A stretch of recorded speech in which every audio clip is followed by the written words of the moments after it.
So I've just heard a report in the news which makes me both sad and angry. It's concerning a case of army bullying. I hadn't intended to make this video. Actually, I was going to make another one, which I'll still do, but I do want to raise this issue, and I'll put a link to the BBC report, because it's a pretty long report and can't read it all out, but I'll read the first few paragraphs. Bullying and the lingering effect of an alleged rape were factors in the suicide of a soldier found hanged in her barracks, a coroner has ruled. Corporal Marie-Ellement, 30, from Bournemouth, died in October 2011. The inquest heard she was absolutely devastated at a decision by military investigators not to prosecute two soldiers she had accused of raping her. The coroner called for the Ministry of Defence to review its care for vulnerable soldiers. Nicholas Reinberg also highlighted work-related despair and a relationship breakup as factors in Corporal Elment's suicide in his narrative conclusion at the inquest in Salisbury. In a statement read out outside court, the family of Corporal Ellement, who was found dead at Bilford Barracks in Wiltshire, said they were delighted by the coroner's conclusions and recommendations. The Army has issued an apology to Corporal Elment's families. Mr. Reinberg said that although the care given to the Royal Military Police soldier in the aftermath of the rape allegation had been of high quality, the transfer of information when she returned to the UK from Germany where she reported being raped had been unforgivably bad. And there's a lot more information, and like I said, it's a bit too long to read out here. But for me, this is tragic. A young woman's taken her own life from the pressure that she faced.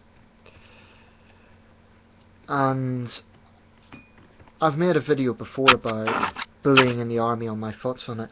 This case has been compared to the Deep Cut Barracks case in the early 2000s when 4 young soldiers were committed suicide over bullying claims, not necessarily including rape allegations, but I think that was three young men and a young woman. I can't remember exactly, but clearly this is a problem that persists in the military. You know, the army have issued an apology to her family, but that's meaningless. They also say lessons will be learned. I hate to say it, but I don't think they will.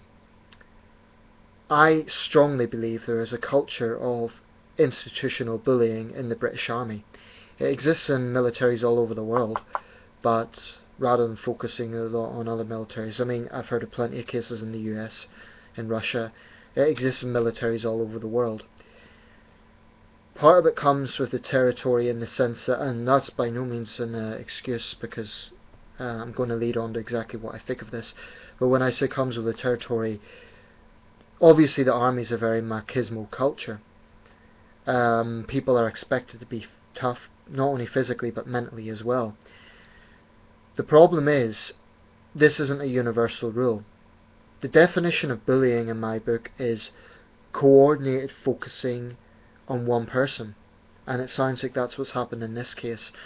Now, I wasn't there. I don't know if her claim about rape was true or not. I just don't know. I can't say that. But I do know many women in Britain are betrayed by the criminal justice system in terms of getting a rape conviction, and that's normal women, civilians. So the chances of a woman in the military getting justice is, I think, even less. And I'm not saying it happened. I don't know. I just don't know. Another female colleague apparently called her a liar. Other colleagues bullied her online. Regardless of the circumstances, that sort of bullying is absolutely disgusting. Because in something like an allegation of rape, that's a very serious crime. It should be taken seriously. And like the report says, initially her case was treated with sensitivity, but clearly she was then subjected to other soldiers who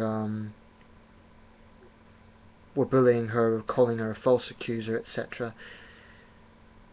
It just sickens me that these thugs can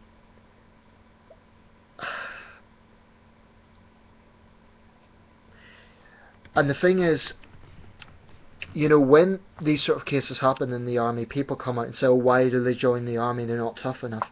I very much doubt that this person was a weak individual to start off with. I think anyone who voluntarily chooses the army as a career path cannot be a very vulnerable individual. They cannot be a sheepish, closed individual. Therefore, that just destroys the argument that you know, people are too sensitive or something like that. I'm sure this woman must have went through hell to have taken her own life, and that's the same for every young soldier. You know, this has nothing to do with toughening up, because I'm sure these people were tough to begin with, but it doesn't matter how tough you are. If you are put under enough psychological torment in that sort of way for long enough, even strong people can crack. So this bullshit about toughening up, it's something that makes my blood boil when I hear people say that in bullying cases, not just in the army but generally. Those people, in my opinion, are just as bad as the bullies themselves, because what they are doing is making excuses for it. And they never stop to consider, what if these people have tried every approach? They never stop to consider that. They always put the blame and the responsibility on the victim, not on the people who are doing it. And that really makes my blood boil. And like I say, the army is absolutely full of scumbags who bully their colleagues. It's simply a fact. It's not a few bad apples. This is a widespread problem. I mean, it's a case in military academies whereby new recruits have to go through a sort of initiation ceremony to show they're tough enough. The British Army has done fuck all to try and abolish these sort of initiation ceremonies. And they come out with excuses, oh, well, we want to be the best army in the world, we want people to be tough. This isn't about being tough. This is about coordinated, focused bullying of individuals. Of course you want people in the army who are mentally and physically tough. Of course you do. And I'm not saying that people should be wrapped in cotton wool. Soldiers need to be disciplined, and of course you want tough individuals. But that should be a universal rule. When you have someone focused on, when you have targeted bullying of an individual, that has nothing to do with encouraging toughness. That's got everything to do with an evil bullying campaign. And I know that's a strong term to use, but I feel very strongly about this. Bullying makes my blood boil. It really does. And I just hope the people who bullied her can live with themselves. And they are haunted for years to come by what they have done, driven this young woman to suicide. I can't imagine what her family is going through. In the report I've just seen on the BBC, they said that she was forced to work 80-hour weeks. Now, if that's true, that's clearly testifies what sort of environment she was working under. And incidentally, it's nothing to do with her being a woman either, for misogynist twats who want to come on here and say, oh, this is why women shouldn't be in the army. It's got nothing to do with that. That's another debate, but it still doesn't, whether you agree with that or not, that's completely irrelevant, because young men have also taken their own lives as a result of army bullying. And it seems, you know, seems to be above criticism that, oh well, it's this protected institution, we can't criticise it. And then I'm sure there's people out there saying, oh, you're a civvy, what do you know what you're talking about? I'm also a fucking human being. I've got ears, I've got eyes, and I've got a brain. And you don't need to be a soldier and you don't need to understand army culture or whatever excuse is used in order to see that this is wrong. Now, the last video I made about army bullying, a lot of soldiers came on there and supported me, because they knew that I was talking about issues that are valid. I'm not talking here about...